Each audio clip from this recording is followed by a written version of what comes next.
What's good, videos fam? Only Fernie back with another video. This video is gonna be a little bit different. It's not gonna be our regular stupid shit that we're talking about. It's not gonna be our regular jokes, you know. But I'm gonna keep it a buck, bro. I was scrolling on Instagram and something told me to make a video about this. I didn't know if I should make a video on this because on my channel it's normally a whole bunch of fuck shit, a whole bunch of pendejadas, a whole bunch of stupid shit.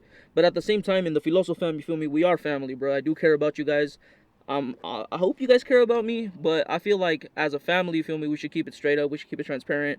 This video isn't going to be that many like jumps. It isn't going to be that many cuts. It isn't going to be that many sound effects, no background music. It's a pretty serious topic what I'm about to get into. The topic of mental health. I feel like as a man, especially as a Hispanic man, you're not really allowed to talk about your feelings. You're not really allowed to talk about the stuff you're going through.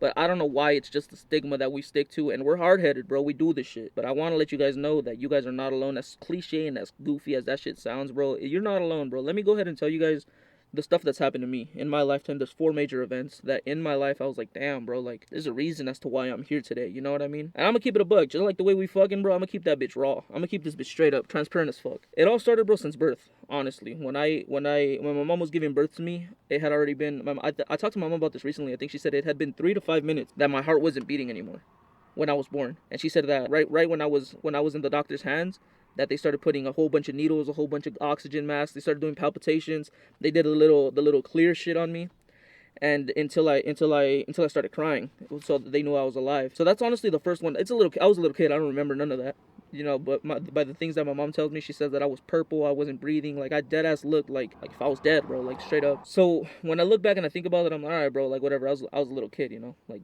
it makes sense. Like it's I was a little kid. It doesn't really matter. Like a lot of kids have complications when they're being born, you know. Fast forward to my childhood, I was maybe like 11, bro, and we used to live in the ghetto, like stupid ghetto. I'm with one of my neighborhood friends, and I don't know if you guys know, I don't know if it's just our fucking neighborhood, but it's like the door entrance, and then around the door entrance there's like these glass panels around like the entrance. Does that make sense?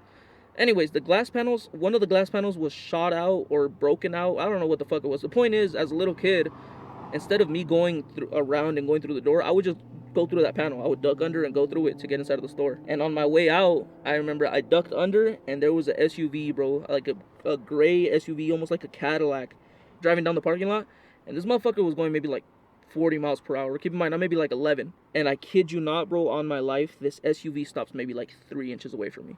She was maybe going like 30, 40 miles per hour. This motherfucker stops maybe like 3 inches away from me, like this. And I was like, what the fuck, bro? Like, oh shit, like I almost got ran over. But I laughed about it. At the time, I laughed about it. Looking back, bro, there's reasons as to why people are meant to be on this earth. There's reasons as to why you belong. But whatever, you still don't believe me, for sure. Fast forward to 2022, I was in the darkest place I've ever been in my entire life. I used to work at Honda. I had quit there. I had started working at a refrigerator place, building refrigerators for like restaurants and hotels and shit. But I sucked at my job, keep it a buck. Not only did I suck at my job, the people that I worked with, like all the managers and shit, they were fucking dickheads, bro. Being completely honest with you guys. And they wouldn't talk to me like if I was a regular employee, bro. They'd kind of talk to me like if I was like their son type shit. Like, motherfuckers would yell at me, oh, estás bien pendejo, no sirves para nada, vales verga. Like, a whole bunch of shit, bro, the whole 9 yards. At the same time, my parents were working the job that they fucking hated, being overworked, getting paid a minimum wage. So I understand the struggle as like a parent, understanding like, bro, I'm trying to provide for my kid. My kid fucking dropped out of college, he's working a stupid ass job. Like, I understood the frustration. Point being, though, I fucking would go to work, get yelled at, come home, get yelled at, sleep, go back to work, get yelled at, rinse and repeat until the weekend. And once the weekend came, bro, it was like a big breath for me. You know what I mean? Because I wasn't dealing with a whole bunch of stupid shit. But once that Monday came in, back to schedule, bro. Go to work, get yelled at, and the whole 9 yards. The reason as to why I'm bringing up the story, bro, is just because it sounds so fucking corny and goofy, bro, but there's always light at the end of the tunnel. Because this is what I did, bro. I ended up quitting that job. I have never quit a job without having another job lined up. I quit that job. I struggled, bro, heavily for 3 months. And for those 3 months, I always asked myself, why the fuck did you quit?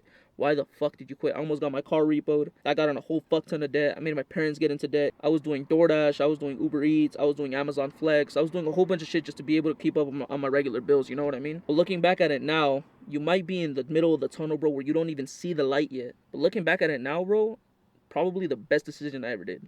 I ended up getting the job where I work at now. I ended up getting that job, getting paid way more than what I was making there. So thankfully, it all worked out. The reason as to why I bring this up, like I said, I had quit. I was doing Uber Eats and DoorDash, and I remember this one specific order, bro. It was maybe like 2 minutes away from my neighborhood, and I was like, oh fuck yeah, bro. It was a Panda Express order. I remember that.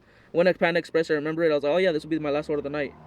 Boom, bro. I'm driving or whatever. Keep in mind, this is at the time where I'm really like in debt. I'm back on bills. It was a really dark time in my life. I wasn't there mentally. Mental health was you can honestly kind of assume of where I'm leaning towards once you're struggling with mental health and a whole bunch of stuff. But what I'm getting at is, I remember I ended up delivering that order, bro. I'm driving home, and I'm just thinking a whole bunch of stuff, thinking a whole bunch of stupid shit. And I dropped my phone. And I'm driving, trying to pick up my phone. And I remember, bro, I'm driving, I grab my phone, I look up, and I was in the Honda at the time. I look up, and bro, I kid you not, maybe like 2-3 feet, maybe, from the back of a parked semi on the side of the road. I look up and I turn the fuck out of my wheel. All you heard was tire screech. The camera died. But anyways, bro, yeah, I remember I look up and all I heard was tire screeching, bro. Tire screeching. I went to the left. I felt like my car was gonna flip over. I turned to the right, bro. I heard the tire screech again, and then I finally corrected. And at that time, bro, right when that happened, I remember I told myself, I was like, I don't want to die. I don't want to die. What the fuck am I thinking? The reason that's why I bring this up, bro, the whole tunnel thing is because at the time, bro, I couldn't see the end of the tunnel. At the time, I couldn't see where my life was gonna be heading. Thank God I'm doing YouTube, and thank God it's doing honestly wonders, bro. I'm gonna keep it a buck. I had set myself a goal to hit 1,000 subscribers in 1 year, and I superseded that. We're almost at 7,000 subscribers, and to me, thank you. When I say thank you for truly changing my life, I genuinely fucking mean it, bro. You guys genuinely fucking changed my life in a drastic way. You guys give me purpose for something. I look forward to picking up the camera and talking about shit, even if it's stupid shit, even if si son pendejadas, son puras pendejadas las que digo, bro. But at the same time, bro, it's really fucking like, thank you, bro. Like, you guys have changed my life in a way that you guys don't even imagine. But that's what I'm saying, bro. You might be at that time, you might be at that place where you don't see the end of the tunnel and you feel like everything is against you. But I'm telling you, bro, from experience, you're not alone. My DMs are always open. I know it sounds fucking corny, it sounds stupid. My DMs are always fucking open, bro. And feel free to always to shoot me a DM, yo, Fernie, whatever the case may be. Even if I don't see it, right away, eventually I will see it. I promise you that. I try to respond to every DM I get. But please, bro, don't feel like you're alone, bro. If you need somebody to vent to, you need somebody to talk to, I am here. And finally, my last actual thing that made me realize life in a different way. I'm actually sitting in front of where it happened. Actually, let me go ahead and take you guys there. This is where my life completely fucking changed this year. Holy fuck, look at this shit.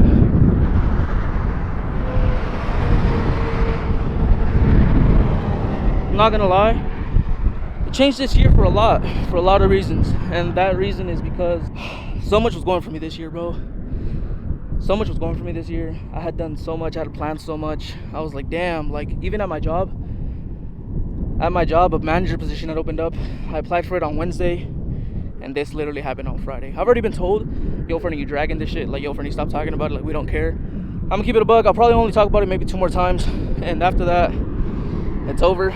But once this happened, bro, my initial reaction, my initial thought wasn't, am I gonna survive? My initial thought was, damn, bro, YouTube. I had so much shit in planned, so much shit, and it genuinely fucked with me mentally. Not because I was bedridden, not because I had to do so many things. Fuck, dude, is this a piece of my car? Oh, fuck, it is. Holy shit, bro. Yeah, I'm keeping this. But it fucked up so much of my life, bro, only because, like, bro, I had so much fucking planned, and then this took a shit. But even then, when I'm actually start walking back to the truck, even then, when shit was all stacked against me, my biggest shit wasn't, oh, I give up. I had so many things planned for YouTube. My thing was, okay, now I'm gonna do sit down content. I'm gonna try to do something, and thankfully, you guys stuck through it. Some videos did really good, some videos flopped. It doesn't matter. Whatever you're going through, find a way, work around it. Like, even right now, bro, I can't fully walk 100%, but I'm trying to walk through this fucking dirt field. Yeah, bro, that's honestly all I wanted to tell you. You're never alone. And if this video somehow resonated with you, and you're like, damn, Fernie low-key spitting right now, have somebody to talk to, please. I read something once, and it stuck with me. I think I might have read this shit when I was 17. It says, I'd rather listen to your story than sit at your funeral and listen to your eulogy. And honestly, I don't know what it was in my 17-year-old mind that made it stick, but I'm happy it did. I've always wanted a platform to be able to talk about, like, certain problems, and I think that Damn, what are the odds of that, bro? Fucking white Honda Civic just drove past me as I'm carrying back my shit. That's fucking crazy. I've always wanted a platform, stuff to where I can sit down, talk to people about situations they're going through, stuff that I'm going through, whole bunch of stuff. But my platform might not be the biggest, it might not be the most entertaining, but one thing for sure, I said in the beginning of the video, we're raw on this channel. Like the way we fuck, we raw on this channel. And yeah, maybe this wasn't the video. Damn, I'm fucking gassed, bro. Maybe this wasn't the video you guys were expecting for this week, but I felt like I needed to come out here and talk about some stuff that I've seen. I saw a supporter of mine. This guy's been following me since day one, bro. I'm not gonna say your name, bro, just out of like privacy reasons. But I saw him liking the things that I used to like back in 2022. A little like memes. Like I saw this one post, it was like, oh, what do you mean there was never signs? When Johnny was out partying every fucking weekend, drinking more than he could handle. Hey, that was just Johnny, right? No, bro. No, bro. There's always signs. Thing is, motherfuckers just gotta look out for them. Like, I have a screenshot. I'll pop up the screenshot of something where a friend of mine I forgot what it was, but I'll pop up a screenshot where a friend of mine called me out on it, and I laughed about it, and I screenshotted it, and I posted it on my story because I thought it was funny. But at the same time, it was a cry for help. So one thing I do want to tell you, and this is what I'm going to end it off with, is you are loved, brother. No matter what you're going through, you are loved. You have somebody that loves you. I love you. Like I said, my DMs are always open. Please do not hesitate to reach out to me, bro. I'm being completely honest with you guys. If I don't respond to your DM as soon as possible, bro, eventually I will get back to it. I try to respond to every DM I get. Pero with all honesty, bro, you are loved. Échale ganas. If for some reason, I know my girl audience on here is low. I think I have like a 6% female audience. But if for some reason you're still watching this and you're still here at the end of the video, same thing goes for you. Échale ganas, síguele chingando, que esta tierra se hizo para que le chingáramos. This is going to be the end of the video. If this wasn't the video you were waiting for, if this wasn't the video you were hoping for, I do got a summer banger coming up next week. I'm actually going to go record it right now. So I love you guys so much. Nos miramos hasta la próxima. Se cuidan, los amo. And with all honesty, bro, do not hesitate to reach out to me. Do not hesitate to have somebody to talk to. I will leave a number in the description. Please, bro, get help if you need help. I love you guys so much. Nos miramos hasta la próxima. Peace.